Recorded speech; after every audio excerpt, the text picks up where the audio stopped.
আসসালামু আলাইকুম। কেমন আছেন আপনারা? আশা করি সবাই ভালো আছেন। আলহামদুলিল্লাহ আমিও ভালো আছি। আজকে আমরা বিন্নি চালের পায়েস বানাবো। তো চলেন দেখি কিভাবে পায়েসগুলো বানাই। আজকে আমরা বিন্নি চালের পায়েস রান্না করব। পায়েস রান্না করার জন্য আমি এখানে 4 রকমের বাদাম নিয়েছি আর নিয়েছি কিছু কিশমিশ। এখন বাদামগুলো ভেজে নিব।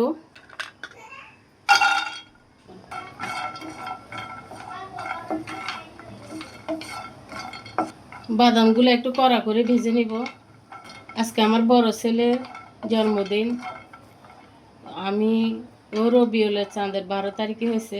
আজকে রবিউলের চাঁদের 12 তারিখ। আমি প্রতি বছরে আমার ছেলের জন্য একটু পায়েস রান্না করি। তো এই বছরে রান্না করতেছি, আপনাদের সাথে শেয়ার করলাম। বাদামগুলো ভাজা হয়ে গেছে। এখানে আমি 3 লিটার দুধ নিয়েছি। আর এখানে বিন্নি চাল। এই বিন্নি চালগুলা আমি 1 ঘন্টা ভিজে দিয়ে রেখেছি। এখন বিন্নি চালগুলো সিদ্ধ করে নিব।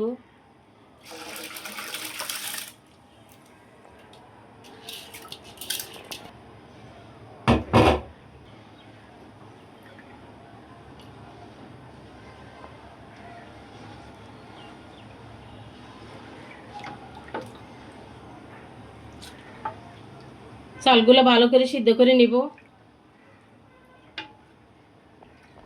ঢাকনা দিয়ে ঢেকে দিব চালগুলো সিদ্ধ হওয়ার জন্য। এখানে নিছি মিঠাই, এগুলো বাটালি মিঠাই।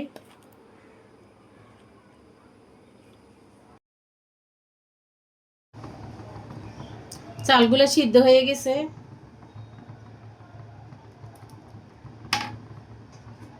এখন দিয়ে দেব কোরানো নারকেল।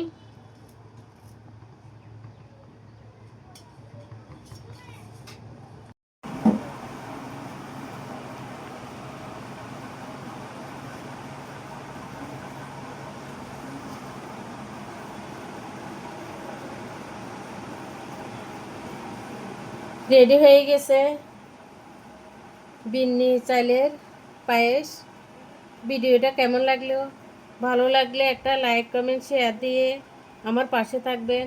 সবাই ভালো থাকবেন, সুস্থ থাকবেন। আল্লাহ হাফেজ।